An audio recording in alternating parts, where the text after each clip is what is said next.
Ассаламу алейкум, витаю вас, друзья. Сегодня 25 мая 2022 года. С вами снова я, Арцуев Аслан, на канале Реалити. Приветствую, друзья. Долго меня не было в ТикТоке, да и в Фейсбуке. Последние несколько дней, недель меня не было. Ну, теперь я снова есть. И давайте обсуждать. Так, еще раз всех приветствую, друзья, витаю. Итак, перед началом, как обычно, объявление. Подписывайтесь на этот мой канал, подписывайтесь на другой мой канал Аслан Арцуев, тоже в ТикТоке. Также подписывайтесь на канал в Ютубе Реалити. И в Ютубе, и этот канал Реалити, и другой мой канал Аслан Арцуев заблокированы Роскомпозором на территории фашистской России из-за того, что им не нравится, что мы говорим и делаем.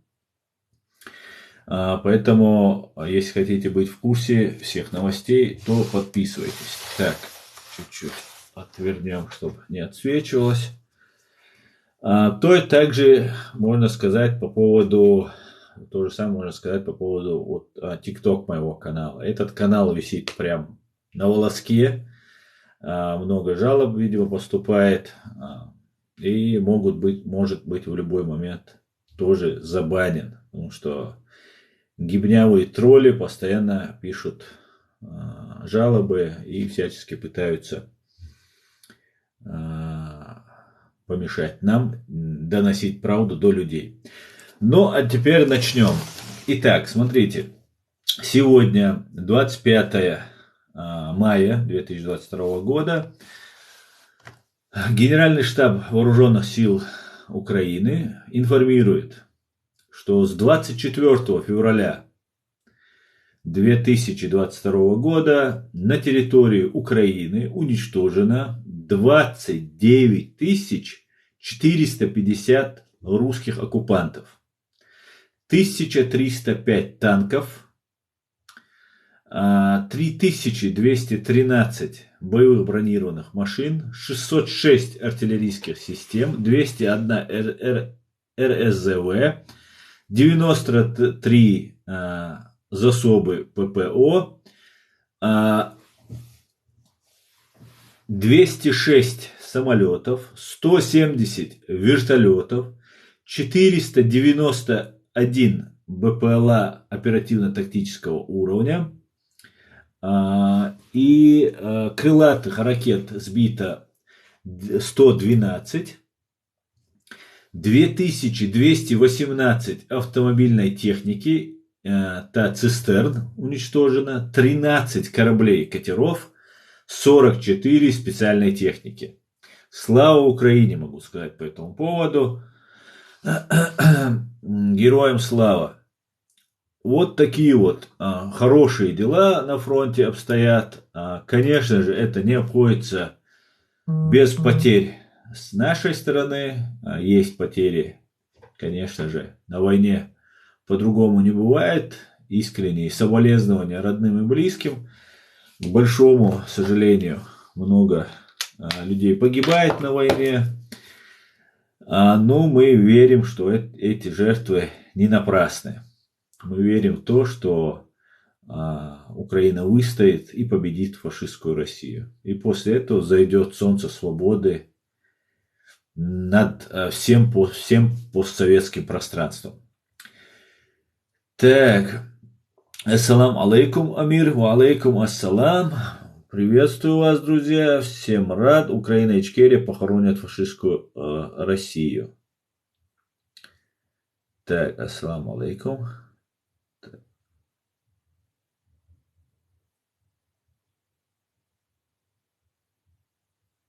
Привет из Эстонии. Приветствую, Эстония. Рад вам. Эстонцы.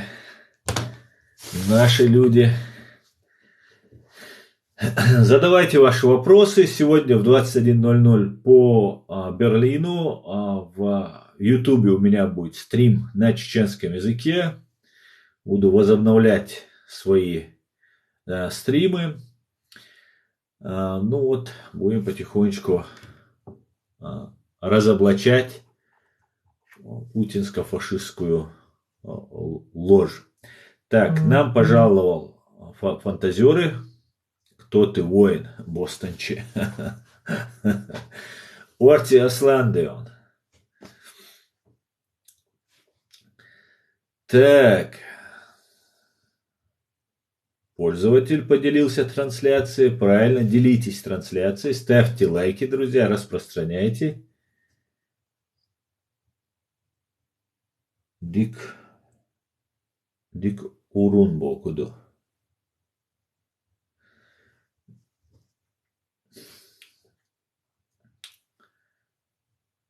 Так.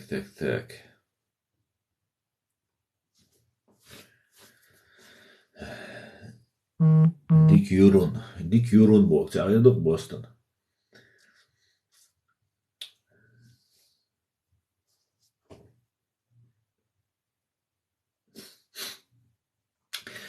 По поводу, пока раз вопросов нет, хотел сказать по поводу Азовстали.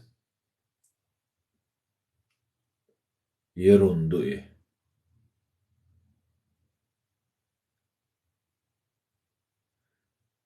Не понял, тут я не понял, это, что понравится, не понравится. Так, Анзус, благодарю.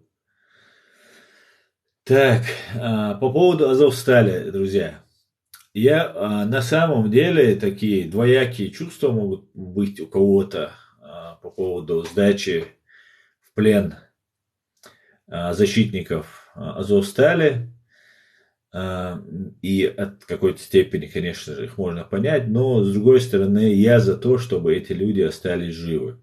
Не факт, что попав в плен к русским фашистам, они останутся живы, конечно, но я рад, что эти люди живы, по крайней мере, пока. И очень надеюсь, что получится их высвободить. Конечно же, русские уже визжат, как свиньи под ножом, что не нужно отдавать, не нужно там вести смертную казнь и расстрелять там и так далее, и так далее. Все может быть, это без сомнения. На это они могут легко пойти, тем более смертная казнь в России существует, просто на нее введен мораторий. Из-за там политических игр, которые нужны были тогда КГБ, они ввели временно мораторий. В любой момент, особенно если ввести военное положение, в любой момент мораторий можно отменить.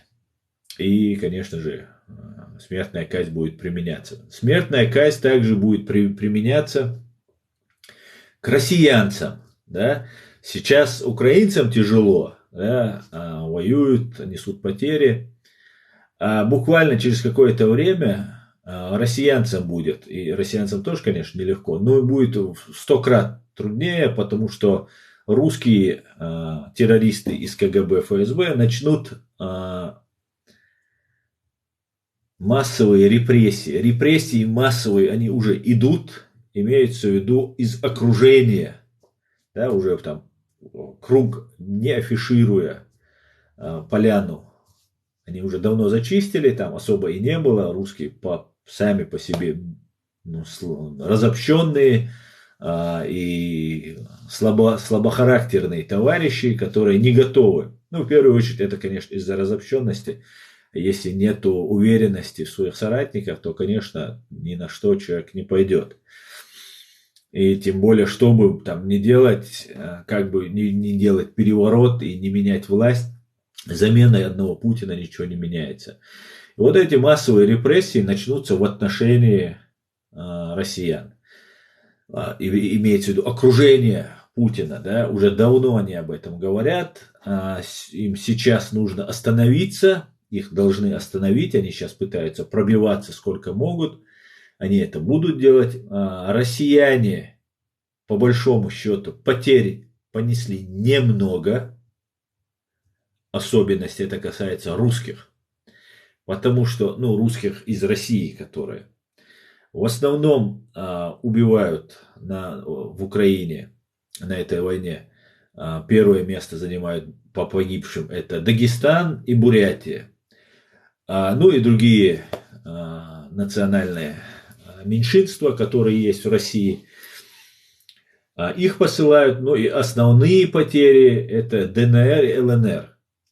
Поэтому, как таковых, русских гибнет меньше всего. Поэтому, что бы мы ни говорили, там уничтожено там, около 30 тысяч уже человек, все равно, несмотря ни на что, этого недостаточно для того, чтобы русские начали возмущаться у себя в стране и не хотели идти воевать. Хотя уже есть много кто не хочет воевать. Например, кадыровцы отказались в Украине воевать, потому что сказали, что посылают на самые опасные участки, и там их очень много гибнет. И им сказали, что списки ваши будут переданы Рамзану Кадырову, на что они сказали, можете передать хоть Ахмаду Кадырову, который, как известно, уже на концерте Кобзона. И вот я про лугандонцев хотел сказать. Лугандонцы это те люди, как и кадыровцы, которые перешли на сторону врага, и они рассчитывали есть из золотой миски. Они так думали, что они станут рабами Путина, и у них будет золотая миска. Золотой миски не получилось. Получилась принудительная мобилизация и бесславный конец в Украине. Большая часть потерь составляют вот эти. В основном там бичи разные, бомжи, все подряд берется. Там люди рассказывают, что вот у убитых во рту ни одного зуба нет. Ну, бомжи самые настоящие всех собирают. Со всей России собирают, отправляют. И вот пока для русских это как бы, ну, для Путина, для русских, может быть, это тяжело, но для Путина и КГБ это пока терпимо, вот эти потери, которые несет фашистская Россия. Вот в таком русле двигается. Хочу напомнить, что нами было уничтожено от 80 до 220 тысяч русских оккупантов, которые у нас были на нашей маленькой 170 километров в длину, там 130 в ширину километров. Это вся Чеченская республика Ичкерия. Вот были такие потери у русских фашистов. Поэтому, чтобы, ну, как минимум, набрать минимум уничтоженных в Чечне русских оккупантов, нужно, ну, еще 2 раза по 3 месяца. То есть 30 уничтожено, чтобы довести цифру до 80-90 тысяч, нужно еще минимум полгода. И как бы и еще это не факт, да, если убивают нацменов, национальные меньшинства, которые есть в фашистской России, если убивают лугандонцев, да, есть такая мулька у Путина, что там он там за русский народ и так далее. Ничего подобного, близко этого нет. Нормальные русские это давно поняли, даже русские националисты это поняли, что он далеко просто говорит, что он за русских, а далеко он не за русских. Поэтому лугандонцы русской национальности, для него это ничего не значит. Да, россияне русские, которые за него голосуют и которые могут какое-то движение навести в умах россиян на территории России, их гибнет не очень много. Поэтому война это такое дело, оно будет еще продолжаться, к большому сожалению. Вот такие вот дела. Друзья, давайте почитаю ваши комментарии и потом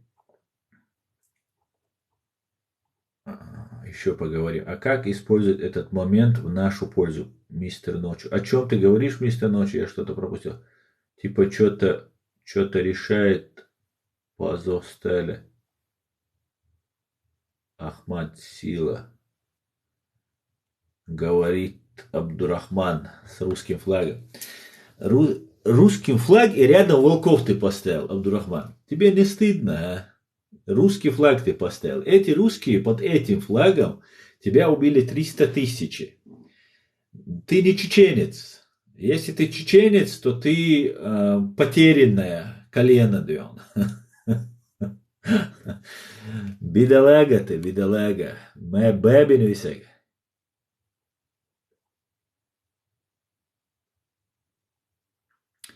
Так, типа что-то решит. Так. Слава Ичкерии, тут Артур пишет. Слава Ичкерии, Вандер. А как нам использовать этот момент? Так, это было, мечтать не вредно, да? Буквально через какое-то время весь мир будет стоять на коленях у русских.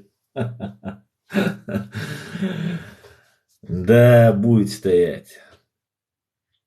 Так, Абдурахман, ты подрусская, подхолопная моль. Сейчас набегут хейтеры, не обращая внимания. На них много провокаторов. Анзус. Да, Ичкерия, Украина. Владис. Ахмад Могила. Тут пишут. Так.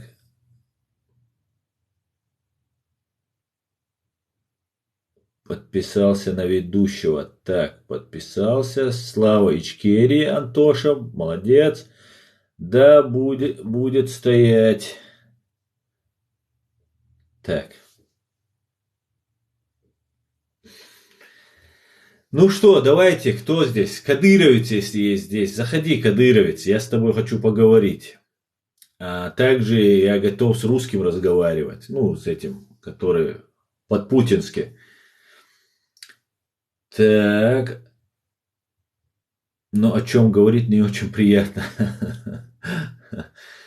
Да, конечно. Война есть война, конечно. Слава Украине, друзья.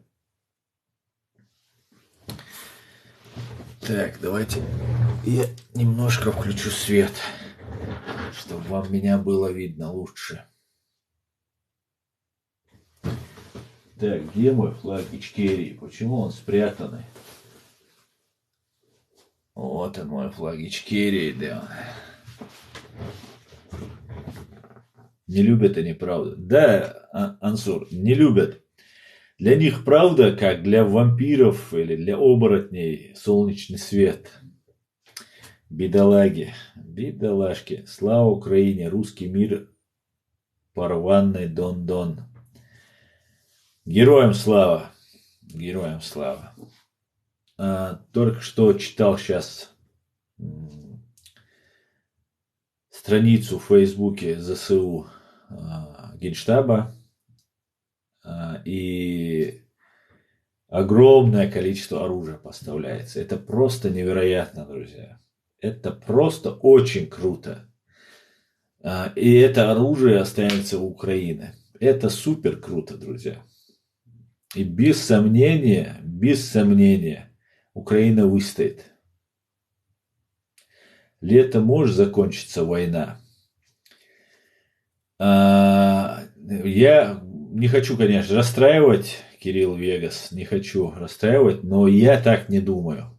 К большому сожалению, я так не думаю. И знаете почему? Потому что самое ценное в России – это жизнь Путина. Его жизнь напрямую зависит от власти, от кресла, в котором он сейчас находится. И он сделает все возможное, чтобы продержаться в этой власти до конца своей жизни. Вот и все. И он будет посылать, он 140 миллионов, хотя не 140, около 90 миллионов россиянцев. Вот эти 90 миллионов россиянцев он бросит в огонь, чтобы один день прожить. Вот из этого исходите. И вот те сотни тысяч, которые там находятся, оккупантов, которых утилизируют, ну, еще нагоняют.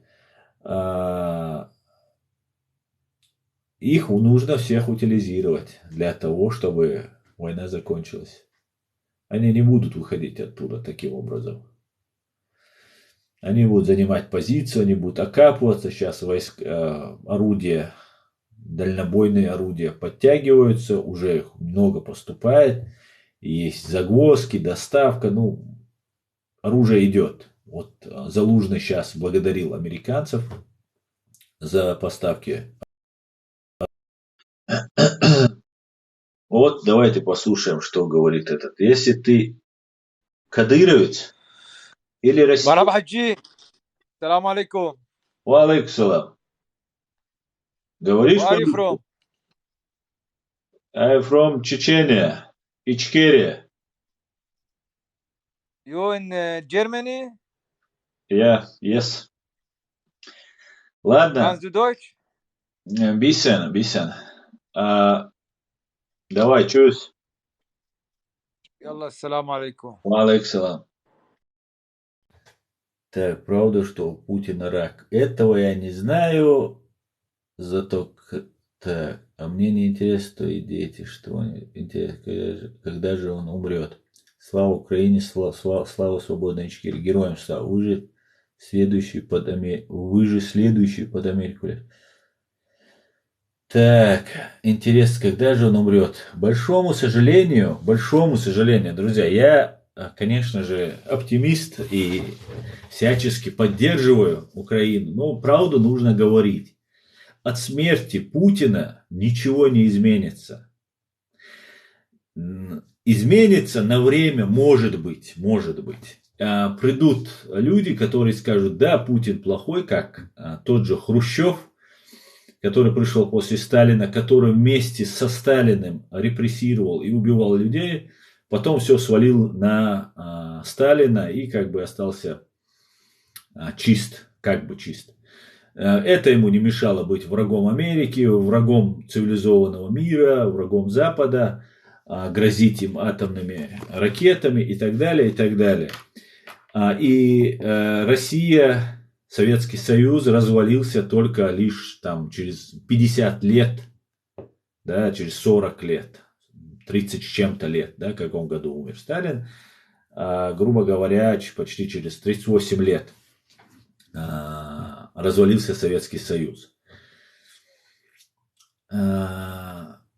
Поэтому от смерти Путина ничего не изменится. Это не война Путина, как нам Байден говорит, нам еще кто-то говорит. Да, в Америке, наверное, хотят, чтобы это была война Путина и убрать Путина и договариваться.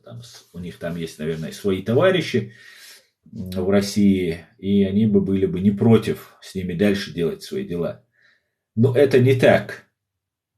Америка, если бы не довела бы Запад в целом, не довел бы эту ситуацию до сегодняшнего положения, когда были взрывы домов в 1999 году, когда в этом обвинили нас, чеченцев, и русские фашисты на нас напали, об этом американцы знали, об этом Дэвид Саттер, например, говорит, что американские спецслужбы знали, кто взрывал дома, и это у них засекречено. И американцы преследуют свой интерес.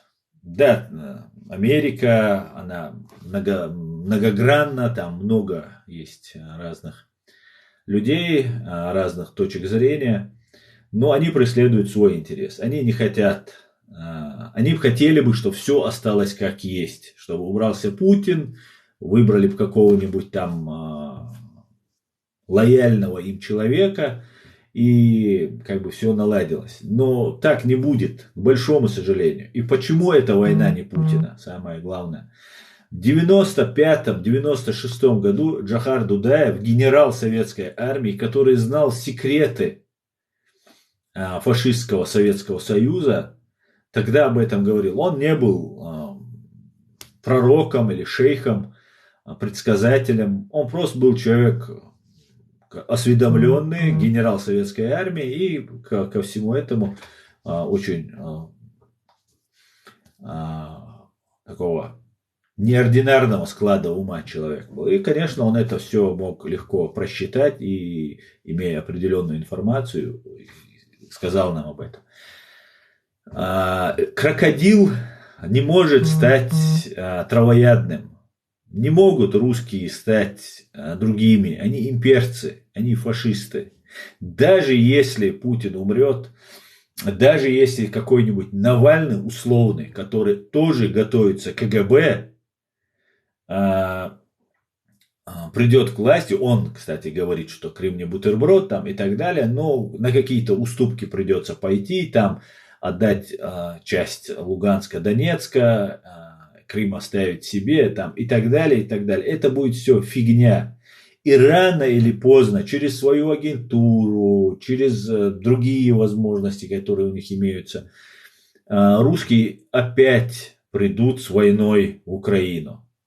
Свободная Украина для них это смерти подобно. Во-первых, если украинцы будут хорошо жить, это просто обычная скрепа русская, зависть. И второе, они рано или поздно русский народ может сказать, если украинцы живут хорошо, почему бы нам также не жить? Если украинцы безвизово ездят в Европу, почему бы нам не ездить? Ну и так далее, и так далее. Поэтому нет, Российская империя, как бы она ни называлась, Российская империя, Советская империя, Демократическая империя, она всегда остается империей. И все эти генералы, вот эти винтики, которые вокруг Путина, эти все генералы, полковники, подполковники спят и видят, как они завоевывают новые территории, как они становятся губернаторами. Только таким образом русские военные, ФСБшники пробиваются по карьерной лестнице. Завоевывая чужие территории, так становятся богатыми и так далее, и так далее.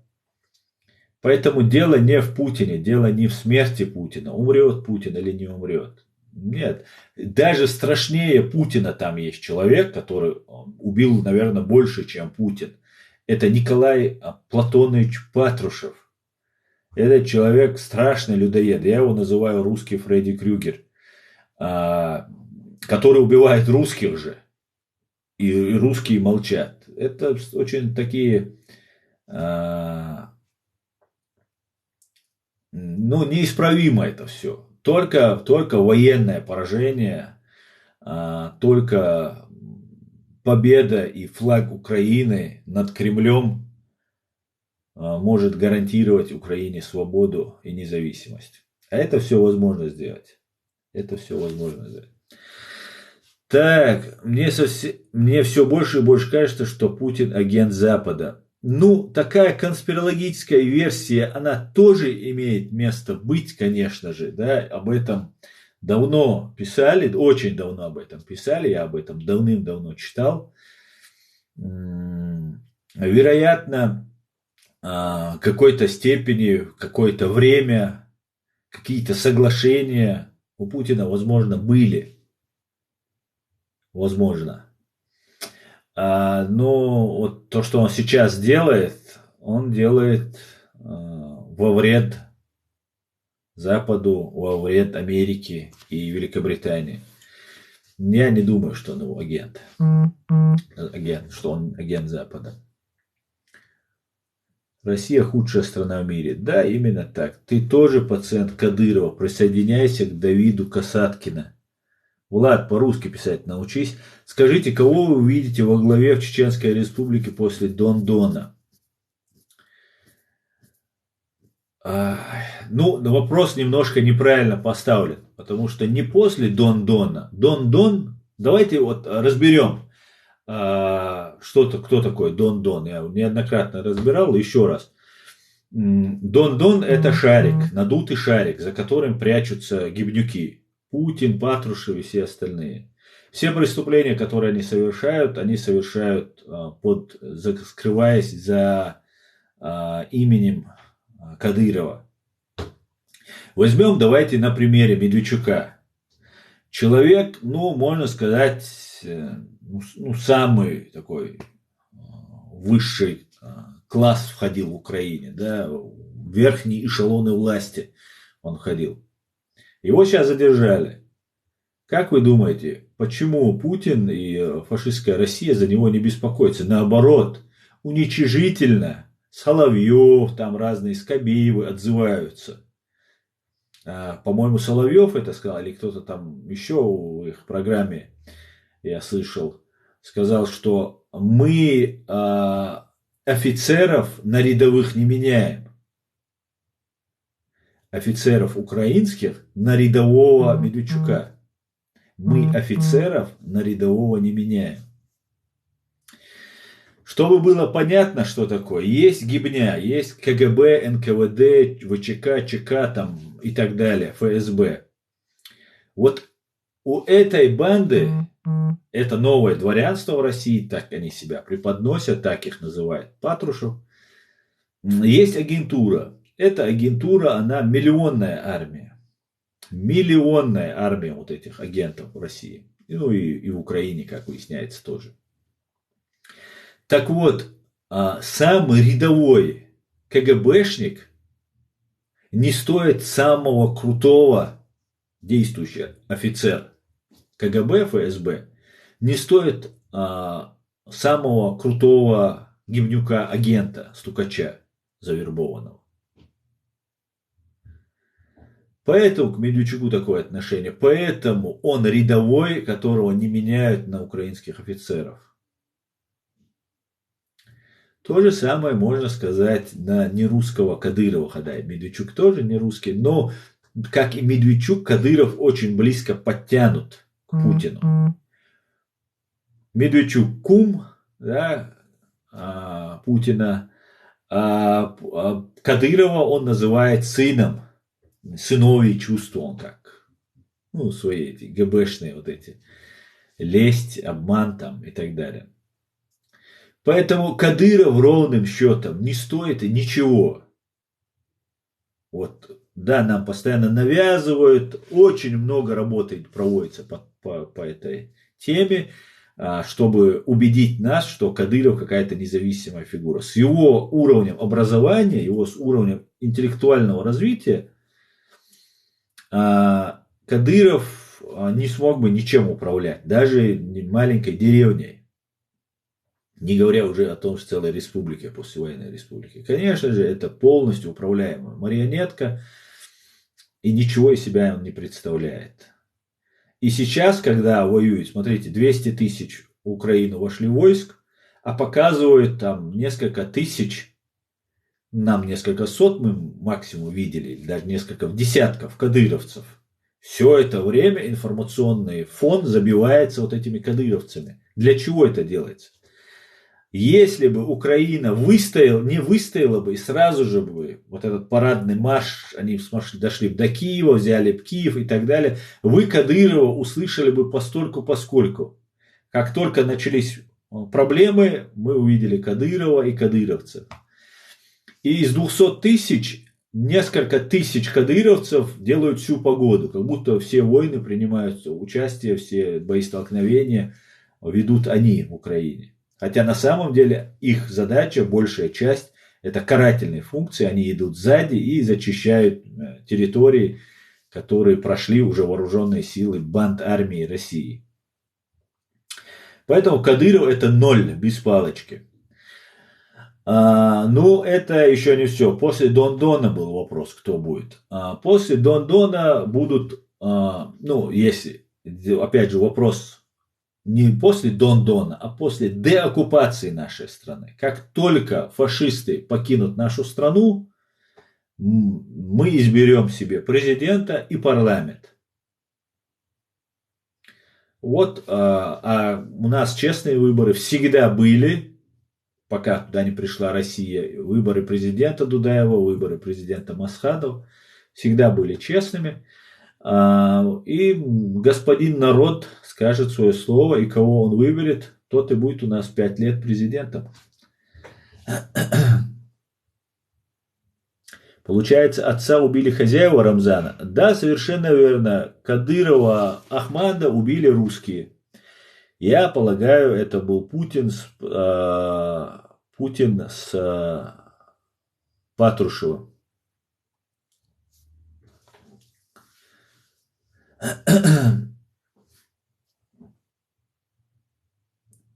Так. Кадырова Ахмада убили для того,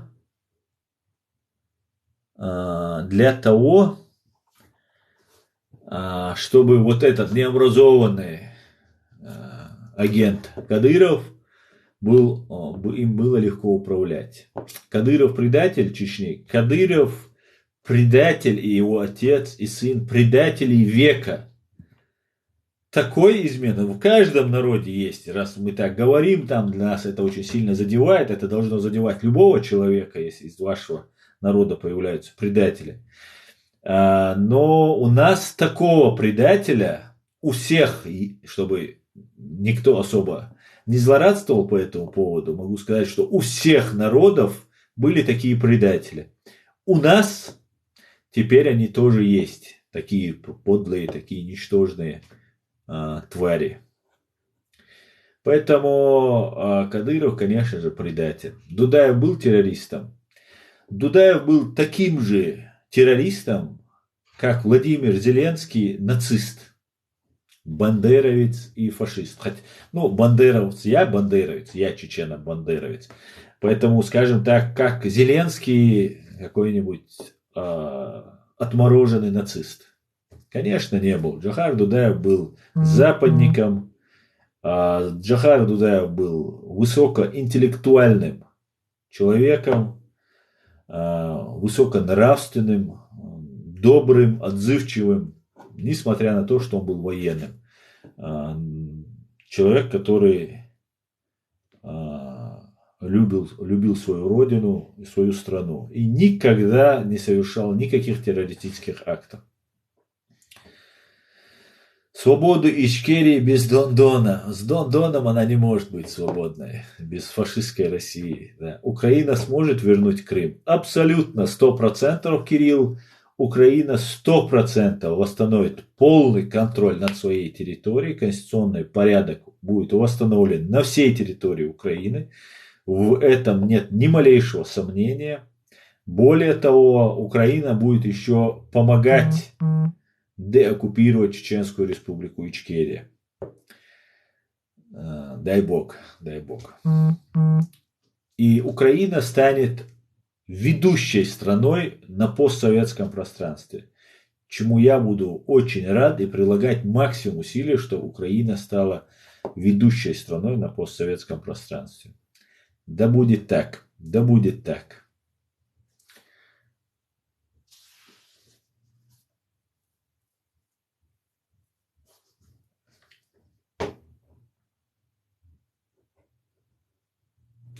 Так, Игорь, ДДХ.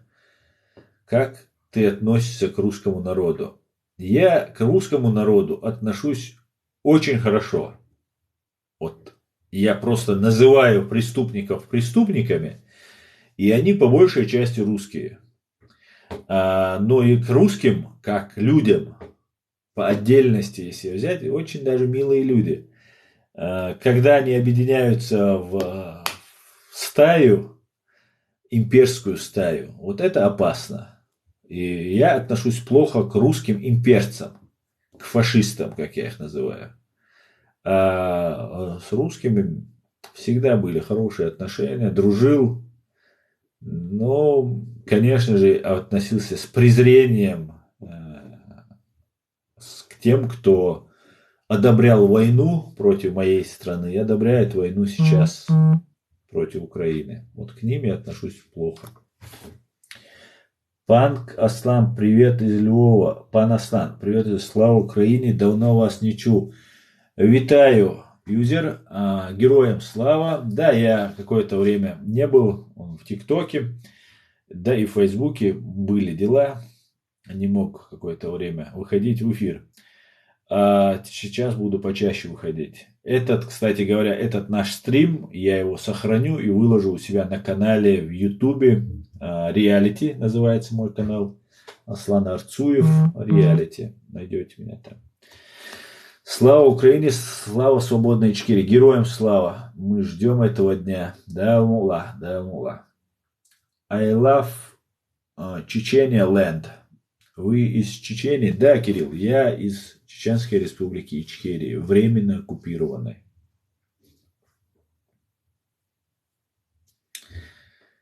Вот такие вот, друзья, дела. Так, ставьте лайки, друзья, и распространяйте наши стримы. Потому что фашистам очень не нравится, что мы делаем. Просто они сходят с ума. что нас не может не радовать. Так, Майдан в 2014 был из-за Америки.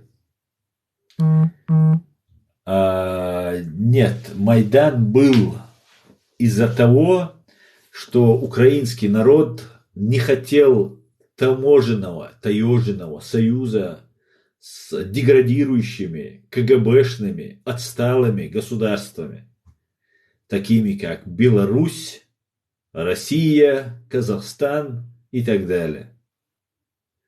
Майдан был из-за того, что прогрессивные украинцы хотели развития и цивилизации для своей страны. И в этом они могли видеть вот это развитие, прогресс только вместе с Европой, частью которой является Украина. И становиться частью фашистской России, которая веками убивала украинцев, для нормального, здорового, здравомыслящего человека это ненормально было быть с Россией. Поэтому они вышли и сказали свое слово. И как выяснилось, американцы, да, там все были во всем виноваты. А как выяснилось, президент Украины, дважды или трижды судимый, сбежал в Россию, оказался их человеком. Как выяснилось, министр обороны Украины сбежал в Россию, оказался их человеком. СБУ руководитель оказался их человеком. И так далее, и так далее. Поэтому просто против навязывания вот этого лаптежного режима украинцы попытались бежать, попытались скинуть с себя это ярмо. Им это удалось. Да, сейчас идет процесс вычищения земли, социума украинского, вот этих ненужных элементов. Но при всем при этом Украина уже определилась, и тот ленд-лиз, та поддержка, которая идет Украине, ну, это о многом говорит. Россия может взять Мариуполь, может взять Херсон, может там Харьков разбомбить и тоже его захватить, может еще что-то сделать. Тактические какие-нибудь успехи с неимоверными потерями Россия может добиться. Но стратегически Россия уже проиграла. Все, друзья, нету больше России. Можете в это поверить? Нету. Фашистская Россия уже проиграла. Вот такие вот хорошие новости. Так, ха-ха, отправил вам. Спасибо всем, кто мне посылает подарки, друзья. Спасибо большое. Так, с 10 и более друзьями поделился Мартанхо. Делись, Мартанхо, делитесь трансляцией, зовите всех, задавайте вопросы. Так, Кристина, здравствуйте. А где вы сейчас живете? Я живу в городе Германии, в стране Германии, городе Гамбурге. Удачи тебе, слава Украине, слава Ичкерии, героям слава, Владис. Где ты живешь? Уже ответил. Так, слава героям на планете Земля. Кадыров знает, что ему конец, или он верит в победу России? Он надеется. Он надеется, что Россия победит. Но знаете как? Смотрите, проигрыш России в Украине — это не значит сиюминутная гибель Кадырова и Путина. Нет, это значит только лишь победа Украины. Да, неизбежно, рано или поздно придет очередь и за Путиным, и за Кадыровым, может быть, это произойдет в этом году, может, в следующем, может быть, через 10 лет их кончина. Но победа Украины над фашистской Россией, то есть деоккупация всей своей территории, это еще не значит автоматическая гибель Путина и Кадырова. Это связанные вещи, но это не значит, что это произойдет сразу же. Нет. Я же объясняю, сперва будут потери, которые Россия пытается занять столько территорий, сколько она сможет. Раз вот они ввязались Вот они будут биться, сколько могут, пока им не набьют нос, до крови пока не разобьют. И вот тогда они остановятся. Потом Украина вступит в контрнаступление, должна, по идее, пойти в контрнаступление и восстановить территориальную целостность и восстановить конституционный порядок на всей территории Украины. Поэтому Кадыров рассчитывает, что после того, как произойдет победа Украины, она несомненно произойдет, и чем дольше они будут оттягивать, тем у них больше возможности прожить у Кадырова с Путиным. Опять же, победа Украины сразу же не ставит крест на Путине с Кадыровым. Потом будут массовые зачистки, репрессии внутри страны. Все, кто выступил против войны в Украине, все, кто там косо посмотрел, у кого хороший дом, у кого хороший бизнес и так далее, все будут записываться во враги народа. И смерть шпионов, помните, да, СМЕРШ такая была организация НКВД, она начнет массово истреблять людей. И это может затянуться, может быть, даже на 10 лет, может быть, на 20 лет. Поэтому у Украины намного лучше дела, чем у россиян. Намного. При всем при том, что Украина находится сейчас в огне. Wo bist du in Hamburg? В смысле, где ты, что ты имеешь в виду? В смысле, тебе адрес мой дать? Я не могу понять, чего ты имеешь в виду. Кадыров, знаешь, что ему конец ведет победу. Так.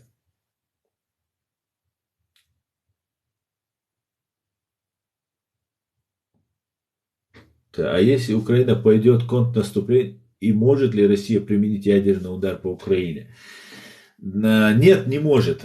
Россия не применит ядерное оружие. Ядерное оружие, знаете, будет применено биологическое, бактериологическое, химическое оружие, в конце концов. Может быть, произойдет взрыв атомной электростанции. Но все это должно сделано быть так, чтобы не подумали на Путина. И была вероятность, что Путин всегда грозил ядерным оружием, что вот мы нанесем удар там и так далее, и так далее. И после того, как премьер-министр Великобритании Борис Джонсон сказал, что в случае нанесения ядерного удара по Украине Великобритания, не согласовывая с другими членами НАТО, нанесет удар, ответный удар по России, вот с тех пор вопрос ядерного удара закрыт автоматически. Самая большая ценность, чтобы вы понимали, это жизнь Путина. И если ей угрожать, если ее ставить под угрозу, эту жизнь, то Путин очень послушный становится и покладистый. Понты, конечно, остаются, особенно у его вот этих пропагандонов, но нет. Ядерного удара они наносить больше не будут.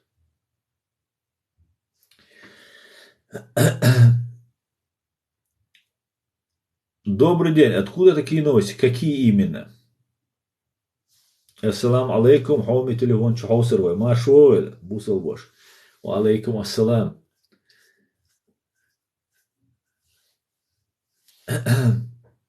Так что вот такие вот дела, друзья. Иди воевать, воин. А я чем сейчас занят? Я правозащитник. Я пацифист сам по себе. Мое дело информировать людей и сообщать о тех преступлениях, которые я знаю, которые совершала Россия и совершает. И поверьте, моих слов ваша гибня боится больше, чем пуль. Именно поэтому все мои каналы, они на территории фашистской России запрещают. Против меня возбуждаются уголовные дела, заказывают мое убийство здесь, в Германии. Я буквально позавчера узнал, что за меня миллионы долларов предлагают за мою жизнь. Похищаются мои родственники, пытают их, настраивают их против меня, вынуждают их собирать информацию против меня и так далее, и много чего, которое я не знаю. Поэтому все нормально. А Россия еще не раз взвоет от нас, не волнуйся. Не жить тебе осталось долго. Не понял, не жить тебе осталось долго. Так, можно иногда быть объективным. Можно, конечно. Вам делать нечего. В смысле, нам делать нечего. Так, в России каждый день изготавливают больше 1000 ракет и снарядов. И думаете, они перестанут шмалять? Думаю, да, перестанут. 1000 ракет они не выпускают. Не надо нам брехать. Вы не можете даже кастрюлю, гвозди сделать не можете. Вон ваша Валя Стакан рассказывает, что вы даже гвозди не производите. Чем? Какие ракеты, блин, 1000 штук. Вы танки 62-е, какие уже 80-е закончились, 72-е закончились, сейчас 62-е танки вы гоните. Сегодня буквально смотрел, Украину гоните. О чем вы говорите? Вы думаете, миллиардерами и триллионерами могут становиться и одновременно коррупционеры во власти, и одновременно государство развивается? Это ложь, это обман. Вон, пускай ваши Ковальчуки, Абрамовичи, там, кто у вас там еще, и Путины идут воевать. Вместо ракет их запускаете. Потому что все деньги они украли. Бедолаги. Так. Как тебя жаль. Да, ладно. Украина закончилась, будущей Украины не будет. Да. Украина только на своем подъеме. Она еще далеко даже не на пике. Вы увидите, какой великой страной будет. Великой славянской страной будет Украина. Польша, которую постоянно были нехорошие вещи в истории Украины и Польши. Они теперь побратались. Представьте. Все нормально, не волнуйтесь за Украину. За себя подумайте. Это вам скоро каюк настанет. Привет из Украины. Привет, Максим. А вы что производите? Без Запада пробовали своими силами Великая Украина? Ну, я вам скажу, Великая Украина своими силами первые месяцы войны выстояла. И прошу не забывать, 8 лет до этого она выстаивала. Ирс. Улилда. Ирс, смотри, здесь какие-то чуваки тут, смотри. Видели такого кота? Ирс, дожать. Даже.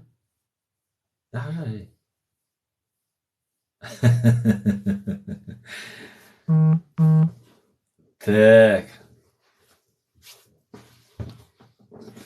Сейчас, одну минутку.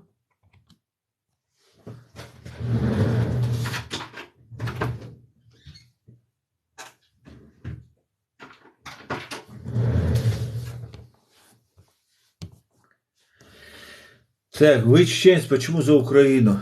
Любой чеченец должен быть за Украину. По-другому быть не может. Чеченец, который не за Украину, ну, может быть, он не за Украину, да, оставим. Мнение каждого чеченца свое. Но если он за Россию, да, он может быть нейтральным, он может быть, иметь свои взгляды на Украину, но он не может быть за Россию. Вот если он за Россию, то он не чеченец. Это чеченоговорящий. А я за Украину, потому что люблю эту страну, люблю этот народ, уважаю этот народ. И у нас много схожего. Они такие же вольные люди, как и мы. Так, Ічкерія молодці, дякую вам. Вам бажаю всего найкращого. Дуже дякую, Максим. Так, как тебе Азов? Азов? Герои.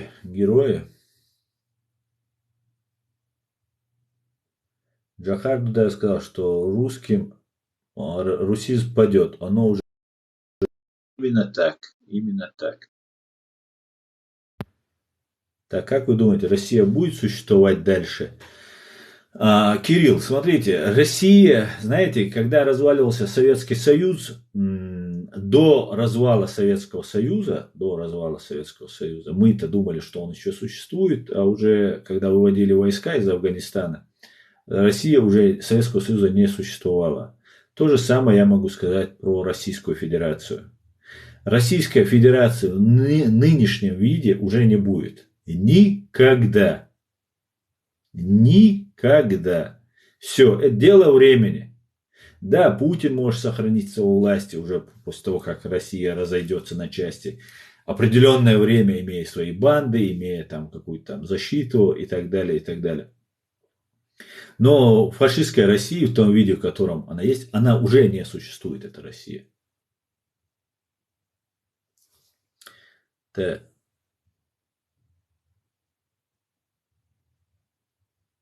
Так, ликвидирован Асвад Идрисов. Ура, товарищ. Кто такой Асвад Идрисов?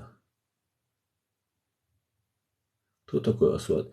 Чечня и Россия относятся, им придется за... Чечня к России относится, им придется за Россию. Не придется нам за Россию. Бог поставит. И она не относится, она оккупирована. Так же, как Крым, так же, как Луганск и Донецк.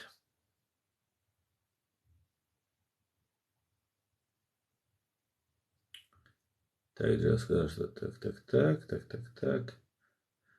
Бог поставит все на свои места. Надеюсь, и вы проснетесь, и совесть ваша появится.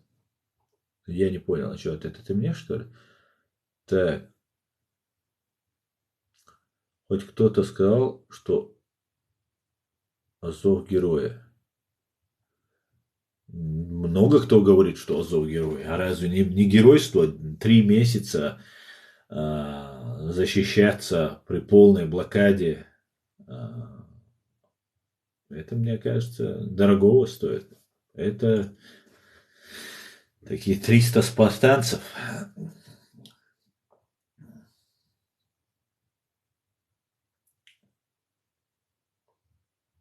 Hello, guten Nacht, wie geht's? Dir alles gut, Bruder? Hello. Да, все хорошо, спасибо, брат. Они про кадыровцев, но ни в каком случае не про народ. Привет, уважаемый. Спасибо за поддержку Украины. Когда-то украинцы помогли Ичкерии.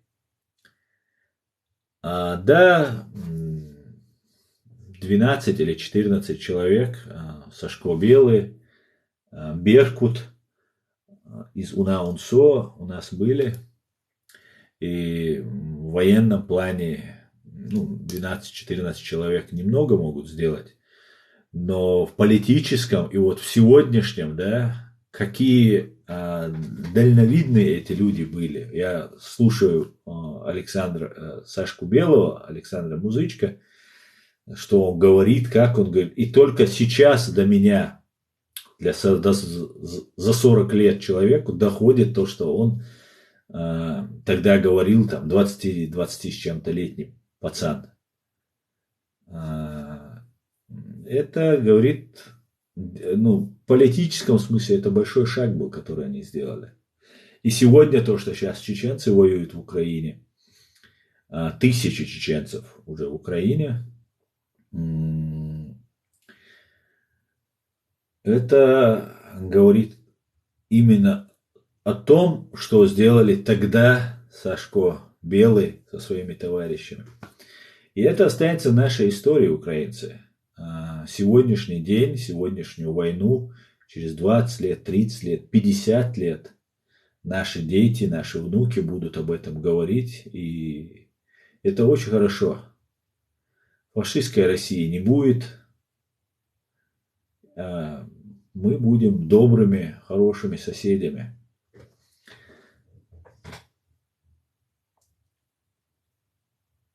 Привет, уважаемый. Спасибо за поддержку. Так, что вы вообще говорите о чем? Обо всем. Азов герои, ты откуда взялся? Так, Асвад Идрисов, командир 2-го полка Кадырова, и его ликвидировали в Украине. Да, я что-то не слышал полка Кадырова, Асват Идрисов. Так, надо вот посмотреть. Так, боже, вам сколько лет? Такое чувство, что лет 6, и про политику вы не слышали ничего. Так, это не мне, это Кирилл говорит о Любашке. Лев, машалла. Так, вы за фашизм, за Азов, за тех, кто убил своих? Нет, ты перепутал. Я не за фашизм. Я за Азов. И я не за тех, кто убил своих. А убил своих Путин с Патрушевым, когда взрывал в 99 году дома. И не только дома, автобусы, троллейбусы, вы все это помните, да? Все это делалось по наущению, по прямому исполнению ФСБшников. И фашистами являются русские империалисты, к которым я тоже отношусь плохо. Но если в Украине есть фашисты и нацисты какие-нибудь такие отмороженные, я против них тоже выступаю. Но вы сейчас воюете не с этими нацистами. В каждом народе, наверное, 2-3% таких людей наберется отмороженных. Сейчас вы воюете с украинским народом, которого вы как когда-то нас назвали террористами, исламистами. Вы их сейчас назвали бандеровцами, там, нацистами там, и так далее. Нет. Кто как обзывается, тот так и называется. Россия, российская бандармия, российская ФСБ являются фашистами и террористами. Вот это я знаю 100%. Кстати говоря, об этом весь мир уже знает. Но мне пришлось, и нам, чеченцам, пришлось много усилий приложить, чтобы весь мир начал так считать. Но мы это сделали.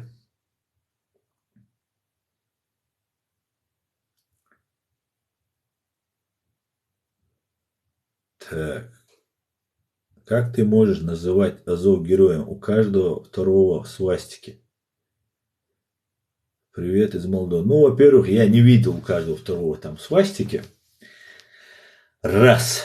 Во-вторых, конечно же, я не поддерживаю ни гитлеризм, ни нацизм в каком-либо виде он, в каком бы либо виде он не был.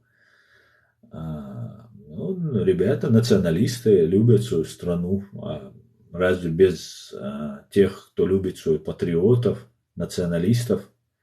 Не крайние формы. Крайние формы я не приемлю. Категорически. У нас, у чеченцев, тоже такое проскакивает. Но это я не приемлю. Ни для кого, ни в каком отношении. Мы все должны уважать друг друга и не считать только лишь по праву рождения кого-то выше, кого-то ниже. Нет, это не так. И националист такой, оголтелый национализм, он бывает в молодости, когда многого вы не знаете, когда еще зеленый в этом мире человек. А так, если бы не эти азовцы, и националисты, и патриоты, то Украину уже давно бы фашисты русские давно бы оккупировали бы. Слава Азову, слава украинским защитникам, героям. Привет из Молдовы. Привет, Молдова, витаю вас. Так, слава Украине, славочки, героям слава. Это будет в истории. Да, Анзус, это будет в истории. Их либо Чечения. О, да, их либо. Я тоже люблю Чечению. Путин из... Не буду произносить плохое слово. Ну, ладно, шайзе. Фантазеры. Так, I'm from Germany. Супер. Кто вам сказал? Да, это не мне. And I love Putin and Russia. Йо-хо! А почему по-английски пишешь? И люблю Путина и Россию, говорит. А почему ты пишешь по-английски? Ну, пиши по-немецки. Асан, кину ссылку. Да, убили одного. Да, убили одного. Ага. Ну, с первого дня войны мы их предупреждали. Раз едут, ну, значит едут. Так.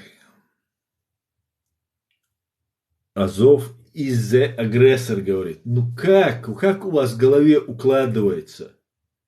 Как агрессор? Что значит агрессор? Вы вообще понимаете, что вы говорите, люди? Разве Азовсталь, Мариуполь находится в России? Под Москвой находится, может быть, Азовсталь. О чем вы говорите? Вы на чужой земле, вы эту землю признавали. Вы нашу Ичкерию 3 года признавали независимой, а потом сказали, нет, она не независимая, типа, это наша часть нашей страны и так далее, и напали на нас. Украину вы признавали, ну сколько? До 2014 года вы ее признавали.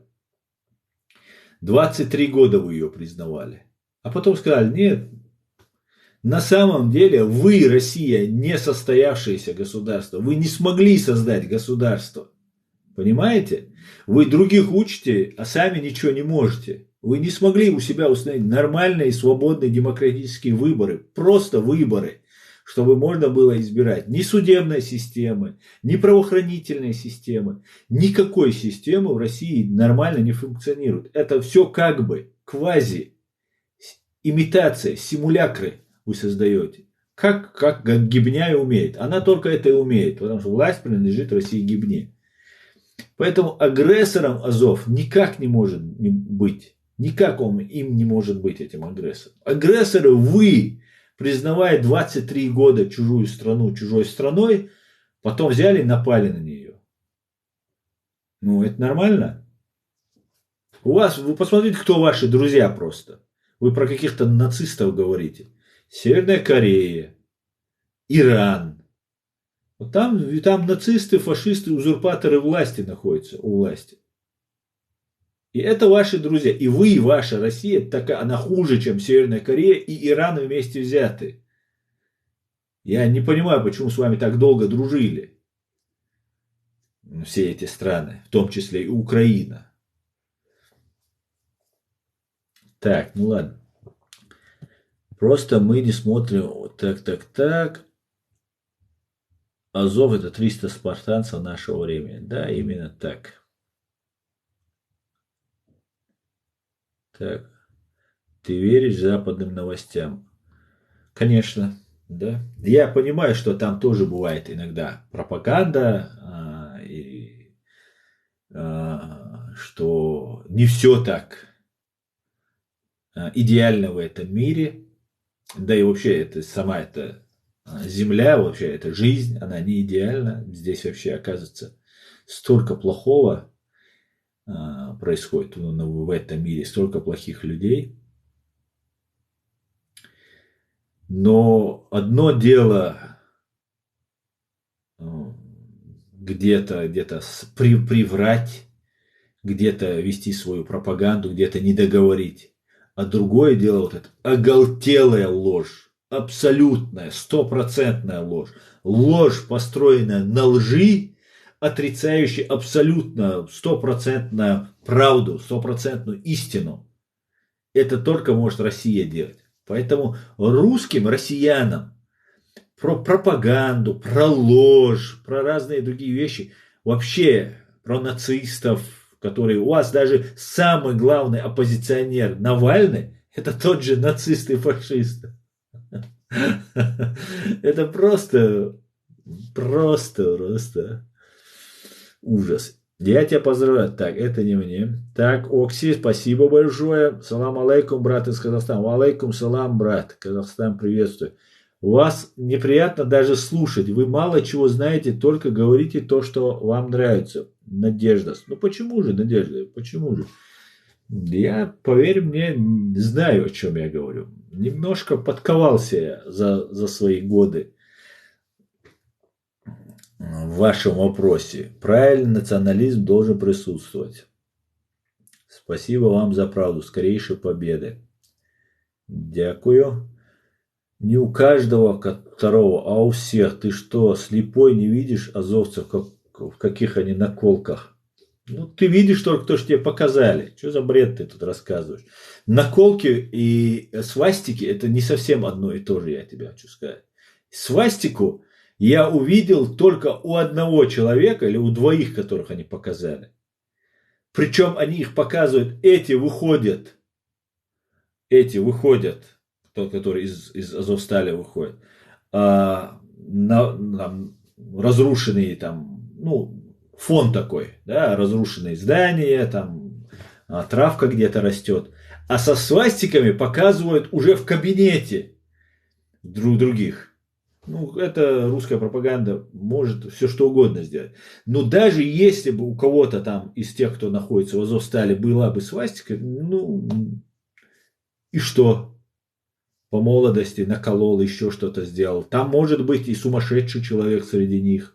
Может быть, даже там есть и пропутинец засланный. Ну, откуда я знаю? И мы речь в целом же ведем, правильно? А у вас ваш Путин нацист-фашист. Причем, прикрываясь нацизмом и фашизмом, убивает вас же русских. 307 русских, только взорвав дома, он убил. Не говоря уже о наших грозненских русских, чеченских русских, которых вы там нещадно уничтожали. Это вы так русский мир там приносили, спасали русских. Угу. Так. Ичкерия и Чечня сотрудничают? Сотрудничают. Ичкерия и Чечня. Я не понял вопрос. Ичкерия это и есть Чеченская республика, временно оккупированная. Весь Азов. Так, ладно, это Хахатия. Германия зато демократия. Да, Германия демократия. Как и в Америке, да. Он скоро Германию. Он про Германию разве говорит? Так, can you speak German? Ну, я же сказал только что, когда было. Немного. Твое мнение, польские госслужащие на Украине. Не понял, что это значит. Твое мнение, польские госслужащие на Украине. Не на Украине, а в Украине. На Украине лежат ваши трупы усеянные. Вот. На Украине они лежат. Потому что их хоронить некому.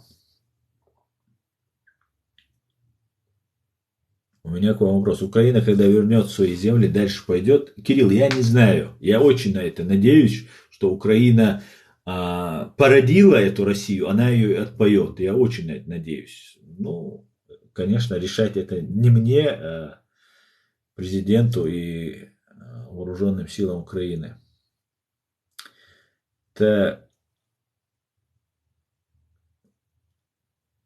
Алекс 95 к нам зашел. Под русская чушка к нам зашла. Всем здравствуйте. Как вы думаете, наши азовцы вернутся домой? Я очень на это надеюсь.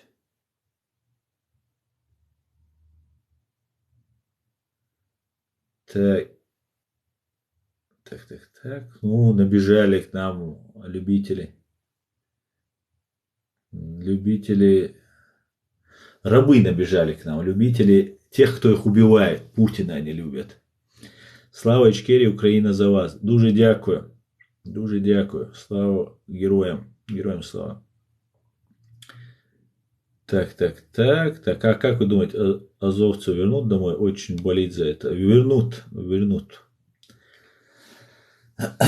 Украина это конец для России. Не стоило забирать, теперь поздно, да? Так, друзья, я, наверное, перемотаю. Это не война, это спецоперация. Да, ни в одной спецоперации русские фашисты не теряли почти 30 тысяч своих оккупантов. Да. Слава Ичкерії з України, героям слава, свободу Ичкерії, дуже дякую, Путин. Лидер, мир будет под ним. Под ним утка будет, которую медсестра не заберет. Так, а сам вот у тебя умадец, дика долбастом. Кем Ичкерия оккупирована? Русскими фашистами, Иля.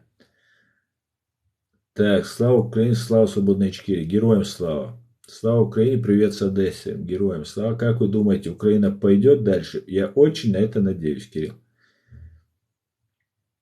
Где демократия в Германии? Везде. Алекс, а ну исчезни отсюда. Подпутинская козявка. Так, боже, что ты несешь? А смешно. Смейся, Романов, смейся. Почему другие страны так бездействуют? Так. Вы тут написали. Ассаламу алейкум. Русских в Сибири. Ва алейкум ассалам. Слава Украине, привет с Одессы, героям слава. Ва алейкум салам. Ва алейкум салам. Края станет новой Русью, они вернутся в землю. Доброго дня, доброго вечера. Когда конец, слава Украине, так. Они вернутся, это азовцы будут лучше. Когда конец войны? Не знаю, Широ, не знаю. Надежда умирает последней. Азербайджан, ой, не ладно, Азербайджан за Украину, не надо нам сказки. Так, привет с Херсона, Наталья, привет, Наталья. Ты почему по-русски базаришь? Ну, чтобы меня украинцы поняли и другие, кто не понимает чеченского. Так, Давида увезли в Чечню.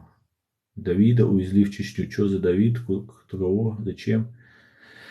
Еще Дуда об этом говорил. Да, смейся. Максим Клим. Да, а что делать? А под такое будет судно? Не понял. Когда у вас будет польские флаги? Не знаю. Только в России люди как Добби ждут носка для свободы при чужом ужуче власти в стране. Ника.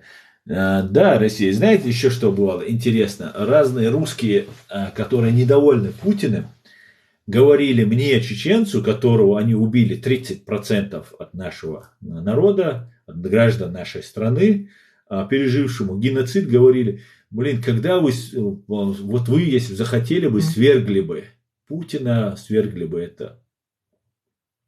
Можете себе представить? Они ждут, что кто-то другой за них будет делать. Ну, а потом они останутся главными. Они-то как бы главными. Так, Майзер Хатаев. Аслан, пришли деньги? Нет, не пришли. Не пришли. Жду, присылай давай. Привет из Днепра. Привет, Днепр. Я не люблю Путина, но Россию, а ты говоришь плохо про Россию. Я не люблю Путина, но Россию, а ты говоришь плохо про Россию. Я не говорю плохо про Россию. Я говорю про ее имперское нутро плохо. А ты считаешь, что имперская Россия должна существовать? Ты считаешь, что Кавказ должен вам, Татарстан вам должен принадлежать? Ты это считаешь? Тогда ты имперец.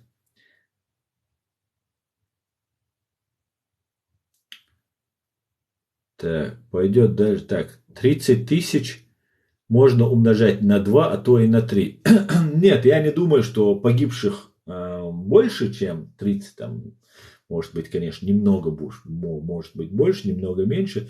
Но исходим из того, что если 30 тысяч убитых, то минимум в 3 раза, в 2-3 раза раненых составляет число убитых. Соответственно, 60 тысяч, 90 тысяч, может быть, получили ранения. Грубо говоря, около 100 тысяч уже выбыло из строя. У вас надежда, а за Россией факты. Максим, какие факты? Ты что несешь? Что, фрукты все продал? В смысле фрукты? Не понял. Слава Аллаху. Так, слава Україні, слава свободній Чечні, героям слава. Дякую, що підтримаєте правду, нашу любимую незалежную Украину. Не за что, не за что. Свобода Ичкерии, Анзус, дуже дякую. Все, до свидания. Приду на следующий стрим. Да, в 9 часов на ютубе будет, на чеченском, правда, будет. Поэтому, но этот стрим я сегодня же выложу у себя в ютубе.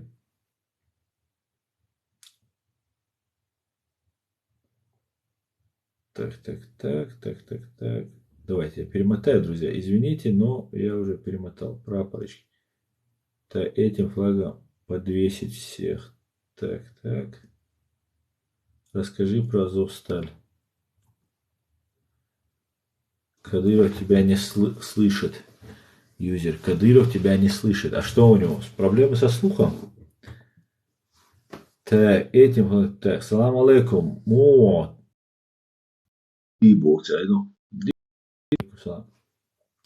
а что тут происходит? Здесь происходит интересное. Рабам не понять, что ты говоришь, Аслан.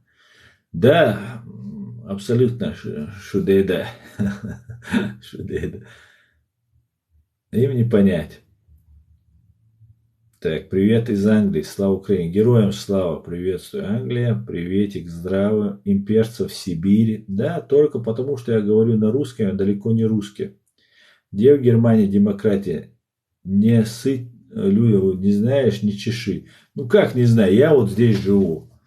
Я уже более 3 лет веду блог открыто, называю русских фашистов. На ютубе у меня есть свой канал, более 3 лет уже. Я говорю неприятные вещи, в том числе и для Германии. Например, когда убили здесь Зелимхана Хангашвили в центре Берлина, русские террористы его убили, мы проводили митинги. Германия не хотела ссориться из-за чеченца с Россией. Преступник был задержан по горячим следам, и им оказался подполковник или полковник ГРУ, говорят, ФСБ, говорят, знакомый Путина, личный его киллер. И мы проводили митинги, и Германия пыталась как-то всячески свести это преступление, ну, просто на заказное убийство, за которым не стоит государство.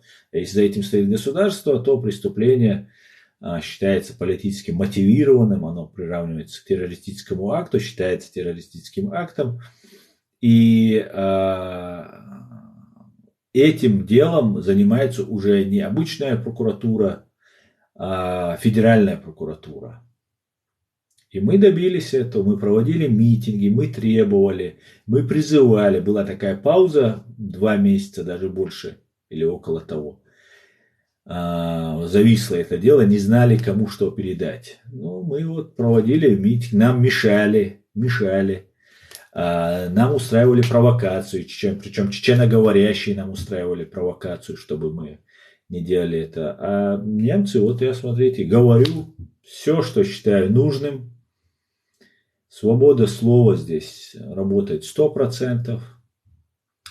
Немецкая полиция меня защищает, немецкие спецслужбы меня защищают, чему я благодарен, так как русские фашисты за то, что я говорю правду, пытаются убить меня, моих родственников, ближайших моих родственников здесь, в Германии.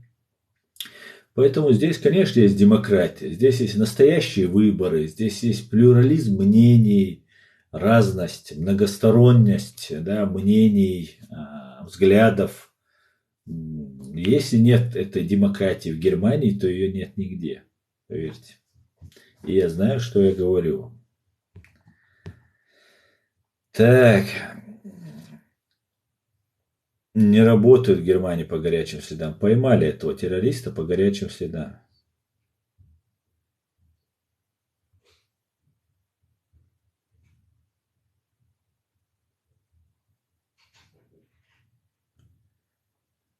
Как вы себе представляете мир?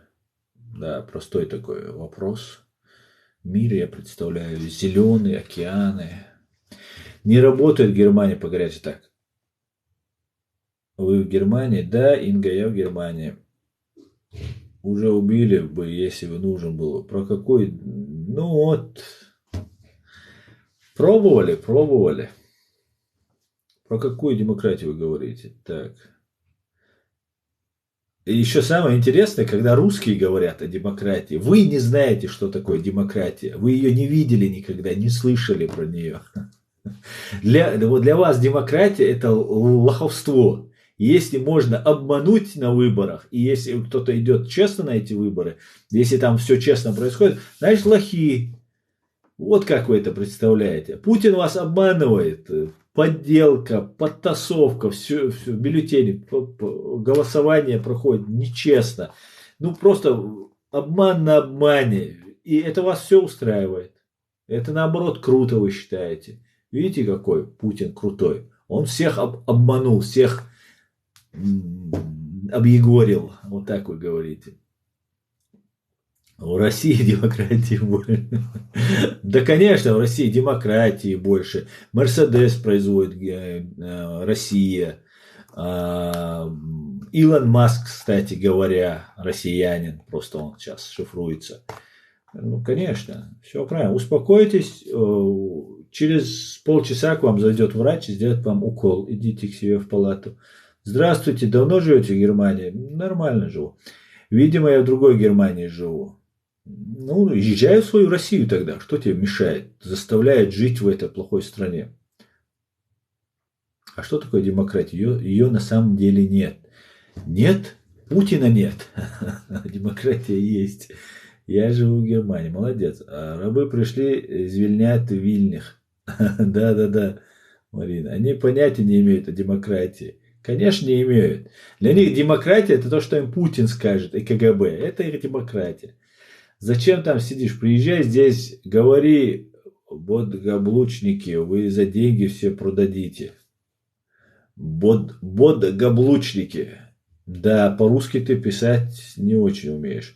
Вы никогда там так, да везде наперед все продумано. Путина нет. Докажи, кто ты такой, давай за тебя проголосуем. Зачем меня? Да, демократия умерла везде. Да, демократия умерла везде. Капитализм рулит. Поезжай в Европу, увидишь демократию. Слава Украине. С демократией в России тяжело, но в Украине ее вообще нет. Есть она, демократия демократус, народа власти. Понимаете? Демократус, народ и власть, значит. Власть народа, народная власть. Так вот, в Украине прошли честные выборы, где миллиардер Порошенко проиграл комику. И не было замечено каких-то таких серьезных нарушений. И вы говорите, нет в Украине демократии? Да, мне может что-то может не нравится в Германии. Но что здесь нет демократии, здесь нет защиты прав человека, защиты свободы слова, ну, это ложь. Что здесь коррупция, есть преступность, есть и те же самые нацисты. Но их так мало, и они под корягой сидят и боятся о себе заявить. В отличие от России. Россия захвачена гибнюками, которые являются и коррупционерами, и убийцами, и террористами, и просто фашистами. Какого? Ну, их так. Так, крепостные гены проявляют себя. Да. Так.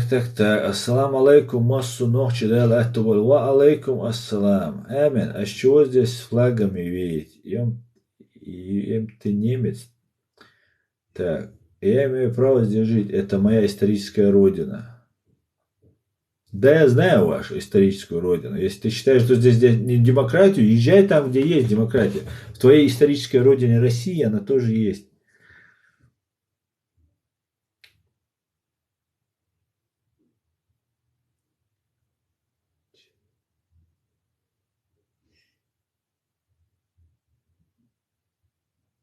Ой, Бартхильч, Мохоздик Идерой. Да, муа, хирам Барт. Сколько тебе заплатили? Кто? Кто и за что? Если ты имеешь в виду за этот стрим, то кроме тех алмазиков, которые мне в качестве лайков мои подписчики дали, больше никто мне не платит ни за что. К большому сожалению. К большому сожалению. Целая коллекция. Ты, Игорек, ну ты вообще, ну ты черт просто. Тряпочный. Честно, выборов, флаги таких великих государств оскорблять, ну вообще.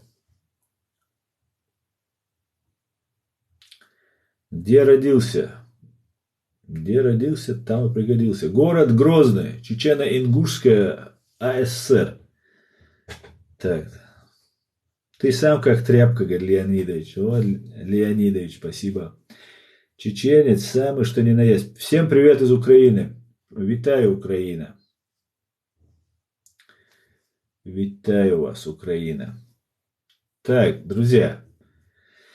Конечно же, мне не хочется с вами расставаться, но я думаю, а ну посмотрим, может кто-то там хотел со мной стрим провести, кто-то заходил ведь. Они уже все покинули. Покинули.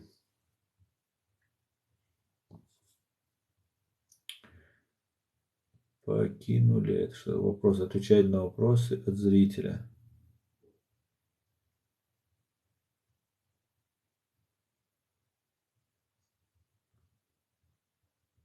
Так, расскажи про Азовсталь. Так, смотри новости. Так, правильно гуляй. Аслан, ты в Украине? Нет. Я в Германии. Слава Ичкерии, слава Украине, слава Ичкерии. Героям слава.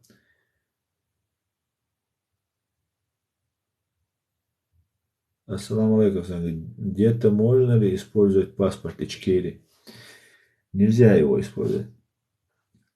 Асан, ты в Украине? Нет, нет. Казахстан, ассаламу алейкум, ассалам. Сейчас где живешь? Вот, блин, у всех одни и те же вопросы. Когда в Чечне, правильно, эти флаги великих государств. Эти флаги, все они были колонизаторы, рабами торговали. А кто не торговал рабами? Кто не был колонизатором? Кто или кого-то оккупировал, или кто защищался? У всех было рабовладельчество. Только, по-моему, только у русских рабами были русские. Да, я если не ошибаюсь. Только у них, по-моему, так было. Остальные других привозили, захватывали. Но это уже прошлое. Когда Чечня наконец станет мировым лидером. Телефон какой, Аслан? Телефон какой, Аслан? Не понял.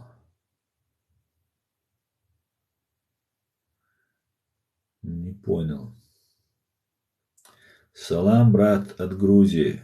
Амаджова Геннадьевна. Приветствую вас, братья. Джорджия, Украина. Что такое Дон? Дон, он не говорит Дон. Я это уже говорил. Это он говорит, это слово паразит дюон, дюон. Если дословно перевести, это как бы прошу вас или прошу просто дюон. Прошу. А он это говорит быстро, дон, дон, дон, дон, дон. Вот и звучит, слышно, как будто Гаумар Джоб. Говорит Джордж, Георгий, Украина. Поэтому он говорит, дон. Это слово паразит, оно ничего не значит, он просто добавляет для того, чтобы, видимо, для связки своей бессвязной речи. Дюон, есть же. Ну да, Дюон, есть же. Машу Алибраем. Он прощения просит. Он сказал, что короче типа. Ну, нет. Это дюон. Дюон, слово дюон. Это дословно, если перевести. Это прошу. А когда Россия крепостничество упразднила, а то-то упразднила, но рабы до сих пор они. Крепостное право в России было отменено в 1861, по-моему, году. Если не ошибаюсь. И 50 лет было так называемое батрачество. И оно ничем не отличалось от рабства. Крепостное право это еще как-то назвали. Какое право может быть у рабов, у вещи? Какое право есть у этого стола? И вот они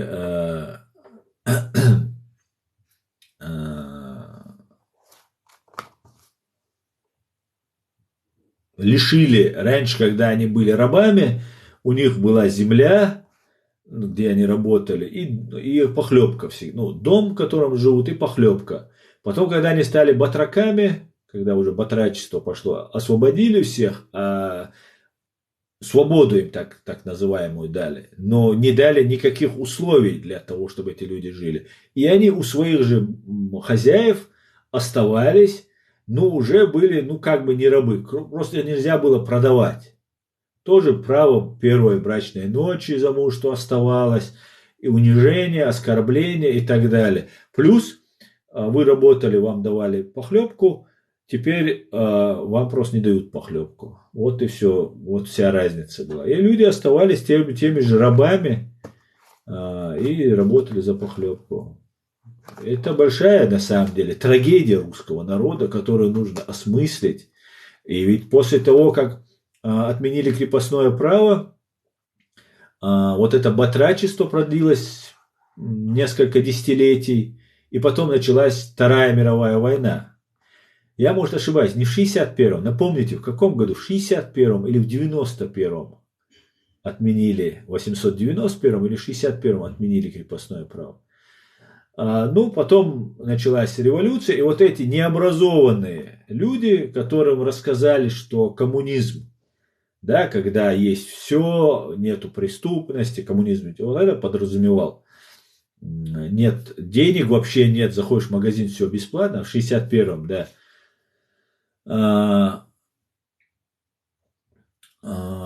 И фактически они из вот этого батраческого рабства перешли в коммунистическое рабство. И опять у них не было никакой собственности, все принадлежит царю, генсеку, то Ленин, то Сталин, то и так далее. И вот таким образом русские не видели свободы. И в 91 году, когда уже 1991 году, когда Россия провозгласила демократию, избавились от этого совка, русские не знали просто, они не умеют строить государство. Они убили свободный дух в самих себе и всех, кто вокруг. Насколько они это могли сделать? Как выяснилось, страна Балтии они этого не смогли сделать. Как выяснилось, в Чеченской республике они не смогли этого сделать. В Украине этого не сделали, хотя потери были колоссальные. Ну вот таким образом Россия не осознала, что она может жить свободно. Русские люди этого не поняли. И они посчитали, что Сталин это круто, и нужна жесткая рука. И вот они вернулись в свой ГУЛАГ. И теперь пытаются, нас затянули в этот ГУЛАГ, и теперь пытаются Украину втянуть. Так, сколько заплатить? Так, это уже было. Ты за себя подумай. Русские сами решат. В Америке, когда отменили рабовладение. Да оставь Америку. Тебе не надо за Америку. Меня, знаешь, веселит, когда русские сравнивают себя с Америкой. Нет, ребят, да нет. Не надо Америку.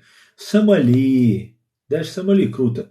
Ну, что-нибудь вот из этой области вам надо сравнивать себя. Ну, что вы Америку сравниваете? Нет. Америка это, вам она и не снилась. Это величайшая цивилизация. А вы будете так, фигня из-под ногтей. Боже, до те времена все так жили, были бедные и богатые. Что здесь демагогию разводить? Да, просто людей за собак тогда не продавали, не меняли. Были бедные и богатые, всегда были, конечно же. Казахстанская, Аслан, чеченцы, братья. Да, брат казах, чеченцы и казахи, братья. Сталин, он реально был мужчиной. А кто говорит, что он был женщиной? Вот, смотрите, мне тут пишет Георгий Калаш, что Сталин был реальный мужчина. Сзади него идет Адольф. И вот у меня сталинисты и гитлеровцы – это мои враги. Ну и путинцы, конечно же, это же. Путин, Сталин с Гитлером поженились, и у них родился Путин. Ей Чечню, посмотри на Грозный, или боишься? Почему я боюсь? Я ездил, я бывал там. Буду там побывать. Так. Кто-то, друзья. Слава Киргизии.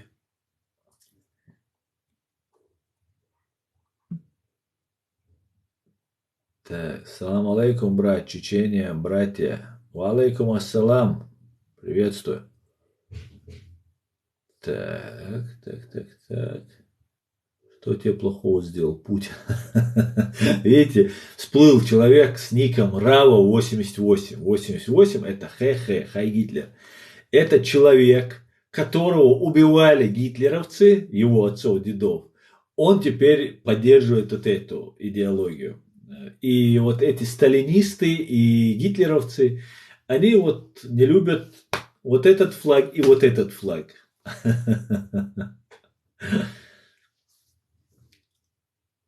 Так, Лиман, спасибо за подарки. Мнение о Кадырове. Ой, я уже 100 раз говорю. Слава Украине в составе Европейского Союза. Я тебя чуть-чуть переиначу. Что ты несешь, говорит Андрей. Так, зачем искать? Так, ну, сочинять, мать. Привет с Киева, привет, Киев. Весь мир это Киргизстан. Таких людей, как ты, убегают на Запад и Америка, и язык делени становится. Язык делени становится. Али, вот ты такой, ну, самое мерзкое и паскудное явление, это кавказцы-подхолопники. Холоп, знаешь, что такое? Вот ты, Али, подхолопник под ними. И самые мерзкие, это вот такие люди, как ты. Понимаешь? Потому что ты черноокий, другой, чурка и так далее, и ты все равно тут что-то хочешь сказать про Запад и Америку. Западная цивилизация, англосаксонская цивилизация, американская, английская цивилизация на сегодняшний день это величайшая цивилизация, у которой нужно брать пример, которую нужно, если что-то вам не нравится, это целая цивилизация. Это не какая-то гибнявая там имитация цивилизации. Настоящая цивилизация, которая останется на сотни и, возможно, даже на 1000 лет. Отголоски этой цивилизации. Наверное, когда-нибудь эта цивилизация загнется, появится другая цивилизация и так далее, как и было в истории.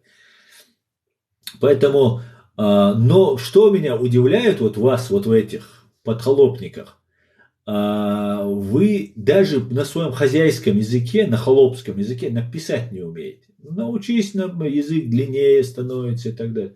Нет, здесь можно говорить правду. Язык у меня остался той же длины. Я просто могу говорить правду.